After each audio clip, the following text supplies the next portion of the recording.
La serie se llama La adoración como expresión de nuestra salvación bajo el nuevo pacto. Hoy vamos a dar un tema muy importante y es el objeto y la exclusividad de nuestra adoración a Dios. El párrafo 2, capítulo 22 de la Segunda Confesión de Londres, de 1689, refiere así: la adoración religiosa ha de tributarse a Dios Padre, Hijo y Espíritu Santo, y a Él solamente, no a los ángeles, ni a los santos, ni a ninguna otra criatura, y desde la caída, no sin un mediador, ni por la mediación de ningún otro, sino solamente de Cristo. Hoy vamos a estar compartiendo este pequeño párrafo. Quiero resaltar tres ideas importantes que este párrafo enseña. Primero, el deber de adorar a un Dios trino. Segundo, la exclusividad que este Dios tiene o pide de su adoración. Y tercero, el mediador de esta adoración. La primera idea es que, hermanos, debemos adorar al Dios trino. ¿Quién es Dios? Dios es una esencia, pero en esta una esencia hay tres subsistencias distintas: Padre, Hijo y Espíritu Santo. Hay una definición que da la misma confesión en su capítulo 2 sobre la Trinidad. Párrafo 3, en el capítulo 2, dice que en este ser divino e infinito hay tres subsistencias: el Padre, el Verbo o Hijo y el Espíritu Santo, de una sustancia, un poder y una eternidad, teniendo cada uno toda la esencia divina, pero la esencia indivisa. El Padre no es de nadie, ni por generación, ni por procesión. El Hijo es engendrado eternamente del Padre, y el Espíritu Santo procede del Padre y del Hijo. Todos ellos son infinitos, sin principio, y por tanto son un solo Dios, que no ha de ser dividido en naturaleza y ser, sino distinguido por varias propiedades relativas peculiares y relaciones personales. Dicha doctrina de la Trinidad es el fundamento de toda nuestra comunión con Dios y nuestra consoladora dependencia de Él. Las dos ideas que uno tiene que tener siempre en mente cuando estamos hablando de quién es Dios es que Dios es una esencia, pero al mismo tiempo tres subsistencias. Dios es una esencia. ¿Qué significa que Dios sea una esencia? Dice la Biblia en Deuteronomio capítulo 6, verso 4, dice: oye Israel, Jehová nuestro Dios, Jehová uno es. Eso era una frase que se tenía que saber los judíos desde que nacían. Eso era memorizado desde que nacían hasta que se morían. Oye Israel, Jehová nuestro Dios, Jehová uno es. Cuando nosotros vamos al Nuevo Testamento y le preguntan a Jesús cuál es el principal mandamiento, Jesús, cuando le va a decir ama al Señor, ama a tu Dios con todo tu corazón y ama a tu prójimo, antes dice: oye Israel, Jehová nuestro Dios, Jehová uno es. En Marcos 10:29 aparece. Ahí nos damos cuenta de que esto es un principio que define, o sea, es una verdad que define cuál es la esencia de Dios. Dios es uno. En los profetas se afirmaba, por ejemplo, Jeremías capítulo 10, verso 10 dice: mas Jehová es el Dios verdadero. El Dios verdadero. Él es Dios vivo y Rey eterno. Isaías 45:5 dice: yo soy Jehová y ninguno más hay. No hay Dios fuera de mí. Hay un solo Dios que se llama Yahweh. El español dice Jehová, pero lo importante es saber que hay un solo Dios. El doctor Renihan, explicando sobre la esencia de Dios, afirma: aún en nuestra mudez, cuando nos preguntan qué es Dios, podemos decir que Dios es una esencia.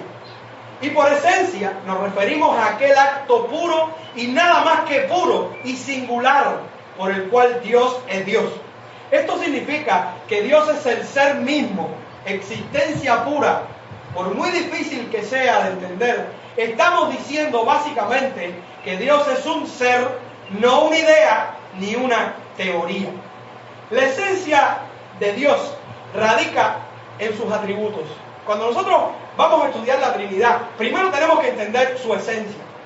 ¿Quién es Dios? ¿Y cómo podemos ver esa esencia de Dios? A través de sus atributos. Dios es un Dios simple. Eso significa que no tiene composición. Como decimos, Dios es espíritu, que Dios es eterno, que Dios es inmenso, que Dios es inmutable, que Dios es impasible. ¿Sabe qué significa que sea inmutable? Que no cambia.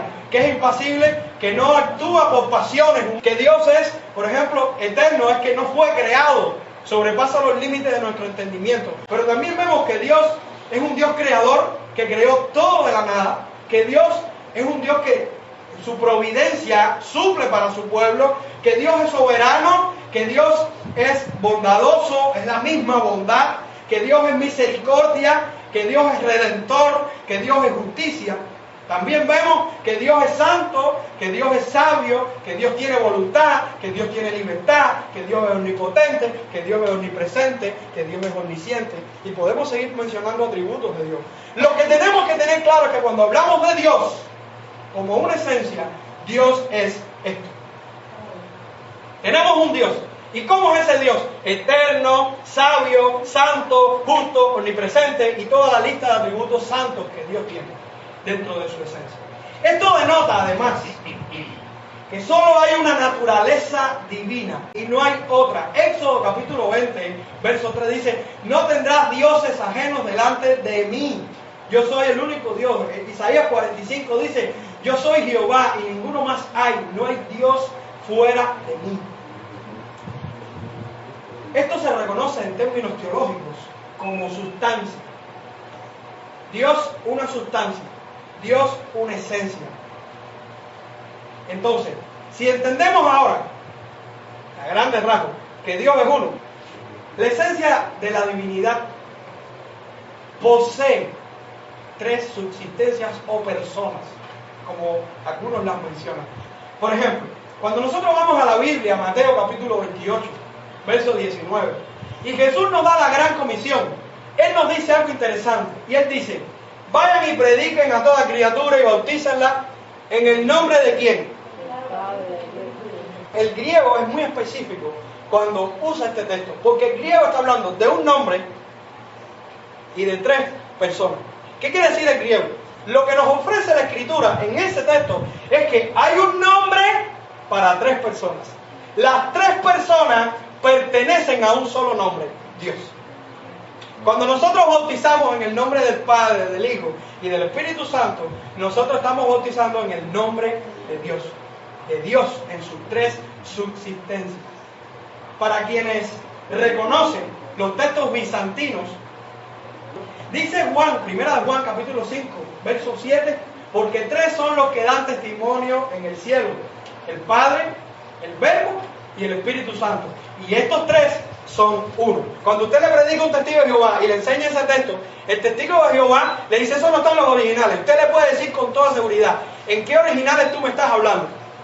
Porque usted le dice: los textos mayoritarios está ese texto, que son los textos bizantinos, textos que prueban, por los cuales se tradujo la Reina Valera y las grandes traducciones de la historia del cristianismo de la Biblia. Así que usted me puede decir lo que usted quiera, pero en la Biblia está, y usted lo puede reafirmar. La Biblia que usted tiene, lo tiene. Esa es la palabra del Señor. También cuando vemos, por ejemplo, en el Antiguo Testamento, cuando Dios creó los cielos y la tierra, muchas veces Dios en el Antiguo Testamento, de una manera implícita, habla de las tres subsistencias. Por ejemplo, cuando Dios creó al hombre, usa una palabra y dice: hagamos al hombre a nuestra imagen. Dice: ¿quién más creó al hombre? ¿Los ángeles? ¿Con quién Dios está hablando ahí? Consigo mismo. En sus tres subsistencias. Hagamos al hombre. La Biblia habla de un Dios que subsiste en tres personas. Cuando nos referimos a Jehová, ¿de quién estamos hablando? ¿Del Padre solamente? No, del Padre, del Hijo y del Espíritu Santo. No podemos desligar en cuanto a esencia las tres subsistencias, las tres personas de la Trinidad. Cuando Dios va a confundir las lenguas, dice la palabra en Génesis capítulo 11, verso 7: descendamos y confundamos allí su lengua. ¿De quién está hablando Dios? ¿Quién va a descender con Dios? ¿Los ángeles? No. ¿Quién va a descender con Dios? El Padre, el Hijo y el Espíritu Santo. Los tres son uno. Yo no quiero hacer un análisis apologético de la Trinidad. No es mi intención. Lo que quiero es que usted esté claro de que esta es la esencia y las subsistencias de Dios. ¿Qué son tres subsistencias? Por la raíz y el sentido que usa esta palabra, subsistencia significa estar debajo.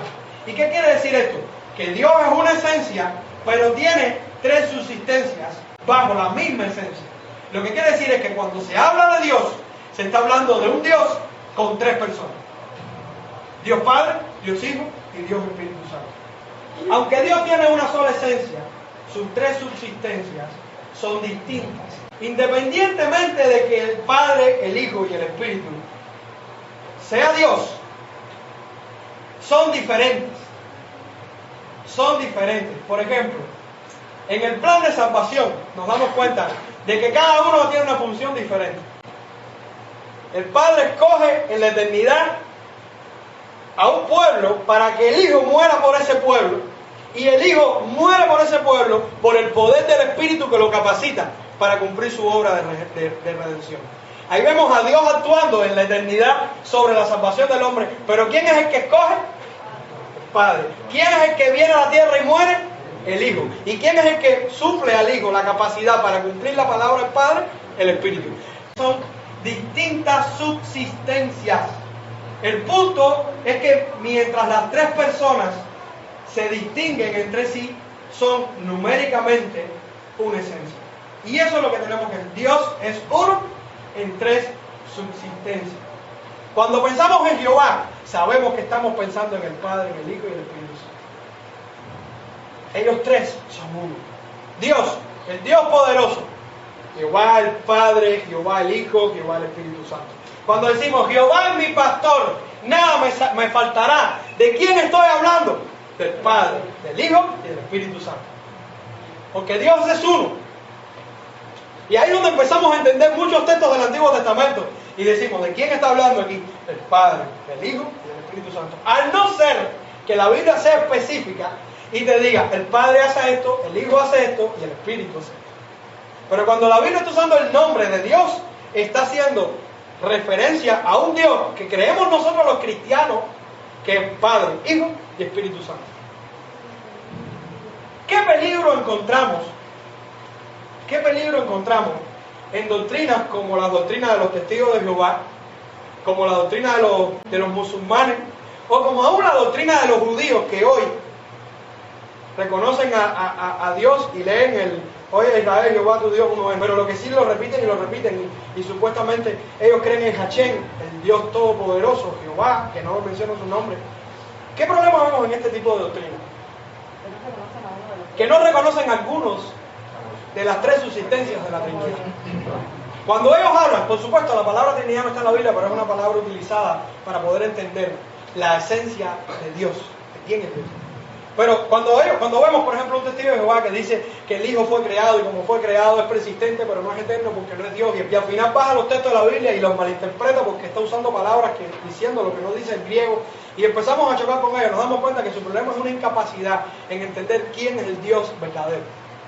Si nosotros no adoramos al Dios verdadero, no estamos adorando a la persona indicada que la Biblia manda que adoremos. Cuando nosotros estamos hablando, por ejemplo, de un musulmán que no reconoce la deidad de Cristo y que no reconoce el Espíritu Santo, nosotros nos estamos dando cuenta que cuando el musulmán dice Alá es el mismo Dios de Jehová del Antiguo Testamento, no, error.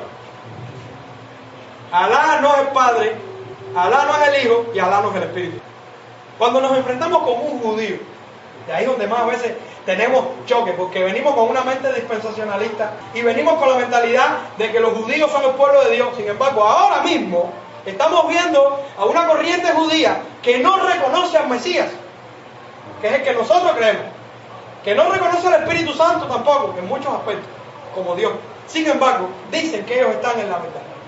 ¿Quién tiene la verdad? Si la palabra dice que Dios es Padre, Hijo y Espíritu Santo. Hermanos, al Dios que esos judíos adoran ahora mismo no es el Dios de los cristianos. No podemos confundirnos. Dios es Padre, Hijo y Espíritu Santo. Ese Jehová todopoderoso que habla la Biblia, que creó los cielos y la tierra, ese es Dios Padre, Dios Hijo y Dios Espíritu Santo. ¿A quién debemos adorar entonces? Debemos adorar al Dios Trino. Pero lo que sí usted tiene que saber es que su Dios es una esencia en tres subsistencias. Un Dios que tiene atributos divinos, y esos atributos divinos son manifestados y son visibles tanto en el Padre como el Hijo como el Espíritu Santo. Le voy a poner una pregunta de prueba. ¿Usted cree que Jesús es omnipresente? Busque Juan 3:13. Mire lo que Jesús le está diciendo a Nicodemo. Nadie subió al cielo sino el que descendió del cielo, el Hijo del Hombre que está en el cielo. Jesús está ahí en la tierra explicándole a Nicodemo y le está diciendo: nadie subió al cielo sino el que descendió del cielo. ¿De quién está hablando él en ese momento? De él mismo. Y dice: sino el Hijo del Hombre que está en el cielo. Jesús está hablando con Nicodemo y le está diciendo: al mismo tiempo yo estoy en el cielo. ¿Cómo podemos entender esto? Solamente porque Jesús es Dios. Cuando estén 2 o 3 reunidos en mi nombre, ahí estaré yo. ¿Qué quiere decir? Que Jesús está aquí. Porque Jesús es Dios. Pues entonces vamos a la segunda verdad. Y es que solo Dios es exclusivo para su adoración. Solo Dios es exclusivo para su adoración. El párrafo dice que la adoración, hermano, no puede ser dada ni a los ángeles, ni a los santos, ni a ninguna otra criatura. La falsa iglesia católica romana, la que tiene el Papa de cabeza de la iglesia, ha usado diferentes invenciones para tergiversar la verdad de Dios, la cual la consideramos la ramera, la cual la consideramos la sinagoga de Satanás, la cual la consideramos por la teología como la iglesia del anticristo. Esta iglesia, específicamente en el caso de María, ha inventado su doctrina y la ha perfeccionado al pasar de los años. Les traigo datos curiosos. ¿Dónde comienza y cómo se purifica y se perfecciona la adoración a María? La primera vez que se usa María dentro de la teología cristiana fue en el año 431. O sea, como algo importante dentro de la teología. En el año 431, cuando comienza el concilio de Éfeso, se declaró en ese concilio, para contrarrestar ciertas herejías que había, que María era la madre de Dios. Esto en un momento no ocasionó problemas, pero cuando la iglesia empezó a ver María la madre de Dios, comienzan ciertas interpretaciones dentro de la teología cristiana. Después, por el año 553 después de Cristo, en el concilio de Constantinopla, se perpetúa la virginidad de María. Y ya no solamente ya María es la madre de Dios, ahora María es virgen perpetuamente. Después, en el año 733, refiriéndose a ella, Germán de Constantinopla, dice: nadie puede recibir una gracia sino a través de ti, refiriéndose a María. Después vemos a Bernardo de Claraval en el año 1153, donde dice: Dios ha querido que todo nos venga por las manos de María. Después vamos al siglo VII, con Alfonso de Ligorio, donde dice: hay cosas que se piden a Cristo y no se reciben, pero si se piden a María, son otorgadas. Señora nuestra, en el cielo no tenemos otra abogada como tú. Después vemos en el año 1854, donde se declara un dogma que define que María, desde que el momento, la Inmaculada Concepción de María, desde el momento que concibe del Espíritu Santo, más nunca pecó y que no llevaba el pecado original. Quiere decir que María,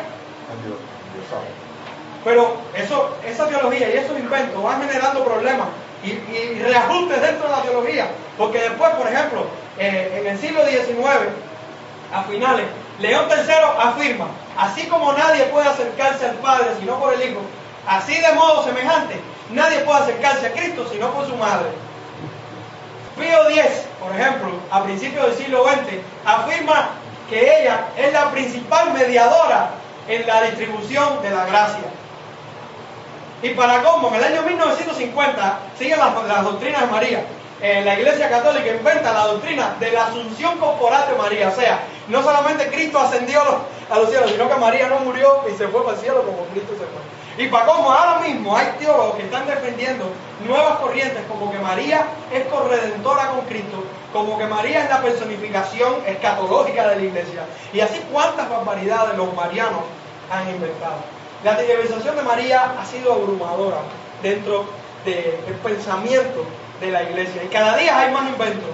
Pero esto no es más que una mentira del mismo infierno sobre el corazón y la conciencia y el entendimiento de los hombres. Por eso nosotros afirmamos que la iglesia católica es la iglesia del anticristo, porque la iglesia católica no ha hecho algo más en esta tierra que corromper la verdad del evangelio. Y eso es una de las tantas doctrinas infernales que la iglesia católica ha defendido. Ellos no son nuestros hermanos, porque no tienen ni el mismo Dios, ni tienen la misma fe en el mismo Dios que tenemos nosotros. No nos podemos dejar confundir, porque cuando un católico convencido en todas estas doctrinas defiende su verdad, hermano, lo que nos está diciendo es que ese no es el Dios que nosotros creemos, ni son las verdades que nosotros creemos. Yo tuve un debate con un amigo católico hace años, y tuvimos un debate sobre María, y él usó 4 textos. Entre los 4 textos hay uno que es el texto que dice que cuando Jesús está en la cruz, Jesús le dice: madre, aquí tu hijo, hijo, aquí tu madre. Interesante ese texto.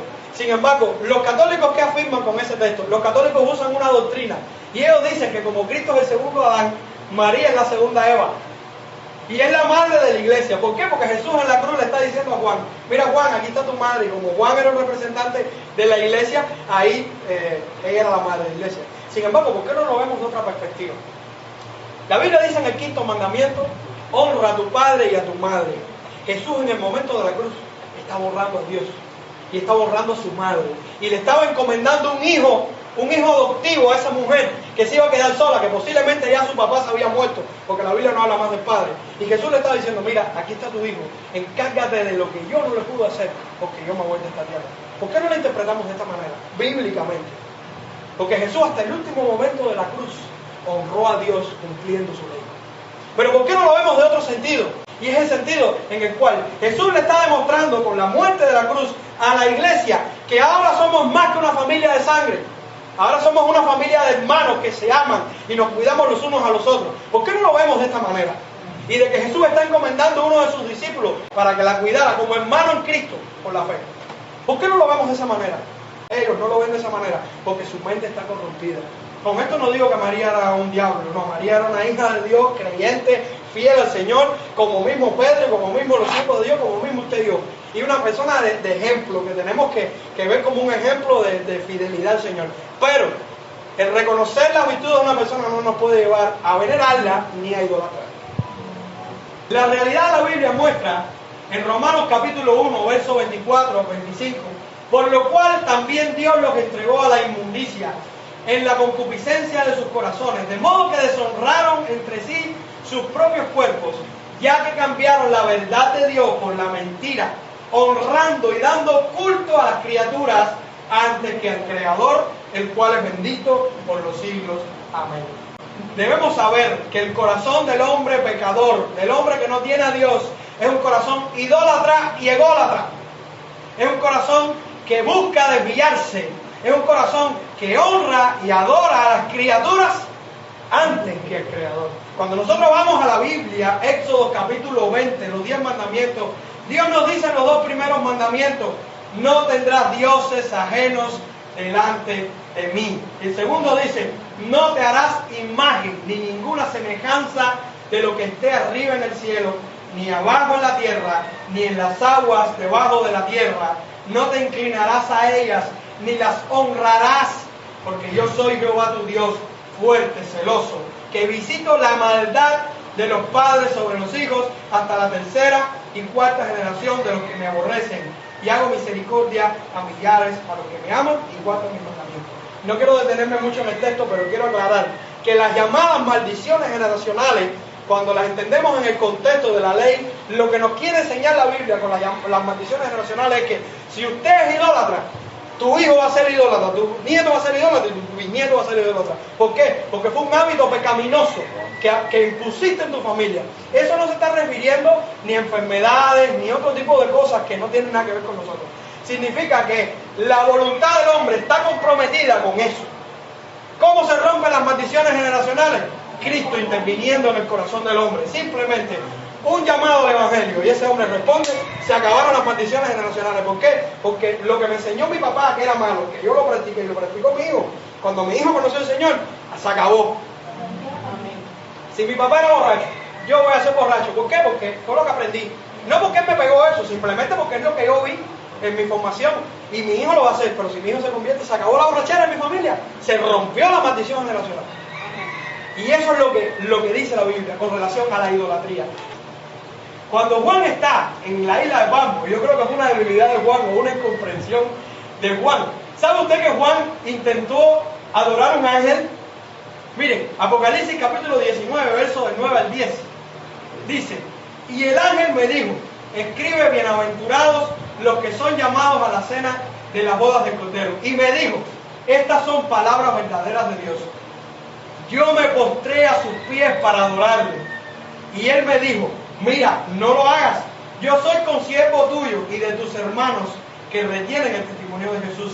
Adora a Dios, porque el testimonio de Jesús es el espíritu de la profecía. Juan, el que escribió Apocalipsis, en un momento de debilidad o de confusión, intentó adorar a un ángel. ¿Sabe solamente Dios la imagen y la experiencia espiritual que tuvo Juan en ese momento, que le dio por postrarse delante del ángel, que es la palabra que se usa para adorar? Sin embargo, vemos en el Antiguo Testamento como, por ejemplo, Abraham, cuando lo vienen a visitar los tres ángeles, Abraham se postra delante de un ángel y el ángel no se negó a la adoración. ¿Habrá incongruencia del pensamiento? No. ¿Por qué? Porque ¿quién es el ángel de Jehová? Jesucristo. Y ahí es donde nos damos cuenta de que aún en el Antiguo Testamento Cristo estaba a través de apariciones, teofanías se le llama. Entonces nos damos cuenta de que solamente Dios es adorado. La tentación para adorar y desviar nuestra adoración es mucha. Lo mismo podemos adorar a un hombre, a un ser, a un objeto, a un pensamiento, a una ideología. Pero dice la Biblia, al Señor tu Dios adorarás y solo a Él servirás. ¿A quién adoramos? ¿A qué Dios adoramos? A un Dios trino. ¿Y qué es lo exclusivo de esa adoración? Que solamente se puede adorar a ese Dios. Nada más, nadie más merece nuestro tributo y nuestra honra. Solamente Dios. Por eso los judíos, cuando los mandaban a arrodillarse ante Amán y Mardoqueo, no se arrodilló, que nos fueron a llevar a la horca. ¿Por qué? Porque el judío sabía que solamente la adoración y mis rodillas se doblan ante Dios. Por eso cuando fueron a coger a los tres valientes en Babilonia y los metieron, todo el mundo se arrodilló ante la imagen, pero los tres valientes se quedaron firmes. Por eso es que los cristianos hoy se paran frente a todas las ideologías estas que están metiendo por todos lados y dicen, no lo creo, y que me maten. Porque solamente a Dios adoraré y solamente a Dios serviré. ¿Sabe usted que un gobierno puede ser un ídolo para usted? Una ideología puede ser un ídolo para usted y lo puede destruir, lo va a destruir. Solamente a Dios adoramos y solamente a Dios servimos. Y termino con el medio que Dios utiliza para que adoremos correctamente. El párrafo concluye diciendo, y desde la caída no sin un mediador, ni por la mediación de ningún otro, sino solamente de Cristo. ¿Recuerdan cuando les dije que en el año 1956 Pío XII estableció y dijo, María estuvo inseparablemente unida a Cristo en la realización de la redención del hombre, de tal manera que nuestra salvación surgió tanto del amor y sufrimiento de Jesucristo como del amor y la pena de su madre? ¡Qué blasfemia! ¡Qué veneno! Por eso a veces la confesión es dura con el tema de la Iglesia Católica y trata fuerte al Papa y trata fuerte, porque es que el estudio de la palabra nos enseña que hay un solo mediador entre Dios y los hombres. Se llama Jesucristo, hombre. La doctrina apostólica, desde Pablo, Pedro y Juan, lo confirma. Dice 1 Timoteo 2:5, porque hay un solo Dios y un solo mediador entre Dios y los hombres, Jesucristo hombre, el cual se dio a sí mismo en rescate por todos, de lo cual se dio testimonio en su debido tiempo. Efesios 2, del 17 al 18 dice, y vino y anunció las buenas nuevas de paz a vosotros que estabais lejos y a los que estaban cerca, porque por medio de él los unos y los otros tenemos entrada por un mismo Espíritu al Padre. Pedro, en Hechos capítulo 4, versos 11 y 12, dice: este Jesús es la piedra reprobada por vosotros los edificadores, la cual ha venido a ser cabeza del ángulo. Y en ningún otro hay salvación, porque no hay otro nombre bajo el cielo dado a los hombres en que podamos ser salvos. Juan en su Evangelio, en el capítulo 14, verso 6, dice: Jesús le dijo: yo soy el camino, la verdad y la vida. Nadie viene al Padre sino por mí. El que aborrece al Hijo, aborrece al Padre. Dios es un Dios celoso con su gloria. Dios quiere toda la gloria. Y a veces nosotros decimos: no adoramos esto, pero le dedicamos un 5% de nuestra veneración y no estamos adorando a Dios correctamente. Dios no comparte su gloria. Tenga eso en su mente. Lo mismo sea veneración que adoración, que lo que sea. Usted es un idólatra. Y dice la Biblia que los idólatras tienen su parte en el lago que arde con fuego y azufre. Es algo bien serio. Por medio de la caída, hermanos, el hombre perdió la esperanza. Perdió todo poder para agradar a Dios. Perdió toda inspiración para ser santo. Se escondió de Dios, se apartó de Dios, se limitó a sí mismo y no busca a Dios ni lo quiere. Por medio de la ley, Dios le demostró al hombre una vez más que es un pecador. Dios le dice: tú eres un idólatra, tú eres un mentiroso, tú eres un asesino, porque violas, haces esto, tú eres un adúltero, porque aún con pensar en tu pensamiento sobre, le dice: tú eres un fornicario, tú eres lo que le quiera decir por la ley, porque la ley a todos nos pone en la lista y a todos nos saca los colores. Pero por medio del Evangelio, hermanos, Dios trajo un mediador para que usted y yo, en nuestra incapacidad caída y en nuestra incapacidad para cumplir la ley de Dios, pudiéramos encontrar la vida eterna. Hermanos, gloria al Padre por el Hijo, porque el Hijo es nuestro mediador en su muerte, en su resurrección y en su ascensión. Cristo murió por su pueblo, hermanos. ¿Para qué? Para borrar los pecados, para satisfacer la ira de Dios que venía sobre nosotros, para que hoy pudiéramos llamar a Dios Padre, para que nuestra justicia fuera imputada en su obra, para que su obra fuera nuestra obra. Cristo resucitó. ¿Para qué? Para que usted y yo viviéramos una vida agradable al Señor con el poder de su Espíritu, para que usted y yo tuviéramos garantizado la eternidad. Cristo ascendió como Rey, hermano, y está vestido realmente con toda autoridad. Y eso determina de que el Espíritu viniera a la tierra, porque era necesario que Él se fuera para que el Espíritu viniera. ¿Y qué efecto cumple eso en nuestra vida? Que podamos vivir una vida agradable al Señor. Amados hermanos, los efectos de aquel mediador que murió, resucitó, ascendió, está intercediendo eternamente por nuestros pecados y por nuestra vida. Y hoy podemos recibir perdón. ¿Por qué? Porque Él en la eternidad está intercediendo al Padre. Por eso tenemos un Dios trino, porque es un Dios trino, hermanos. No es un Dios inventado a nuestra imagen, no es el Dios que queremos creer, es el Dios que dice la Biblia, nos guste o no nos guste. Es el Dios que nos dice la Biblia cómo debe ser creído. Y si de algo nosotros debemos tener temor en esta vida, es de saber que el Dios que estamos adorando es el que la Biblia dice que es. Porque muy fácil caemos en una falsa adoración. Por eso la Biblia regula la adoración. Porque si no la regulara, hermano, estuviéramos adorando el Dios de los musulmanes, o el Dios de los testigos de Jehová, o el Dios de los judíos. Pero no, la Biblia dice que es un Dios trino.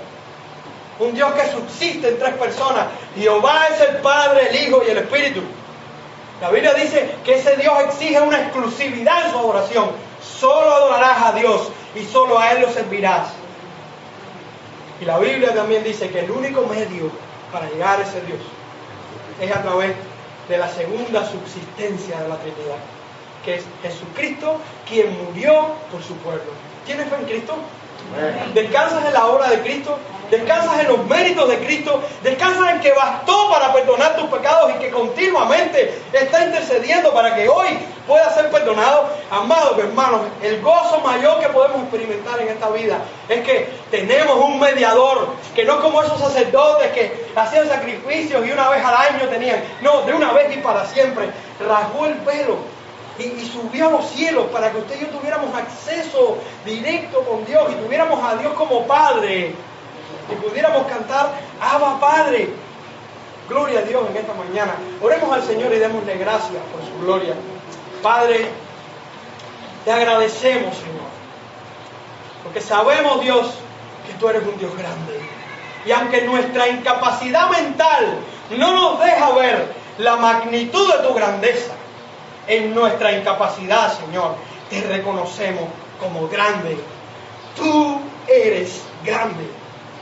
Nos humillamos a ti, Señor, y reconocemos que dentro de todo este plan maravilloso nos hayas escogido para ser tus hijos, nos hayas puesto en esta tierra para darte la gloria, y que no seamos una piedra, una planta, un animal, que no seamos aquellos que están perdidos, y que estamos hoy aquí, Dios, adorándote. Padre, qué mayor gozo de saber de que Cristo conquistó nuestras almas. Qué mayor gozo de saber de que nuestra alma y nuestra vida está escondida con Cristo en Dios. De que el amor de Dios permanecerá para siempre en nuestra vida. Qué mayor gozo saber de que tenemos una herencia segura, incorruptible, incontaminada, Señor. Qué mayor gozo saber, Señor, de que tenemos vida y vida abundante. Gloria a Dios, gloria al Padre, gloria al Hijo y gloria al Espíritu, que hace una obra poderosa en nuestra vida. Los tres son uno, el único Dios que subsiste en el Padre, en el Hijo y el Espíritu Santo. Te damos la alabanza desde ahora y para siempre. Amén y amén.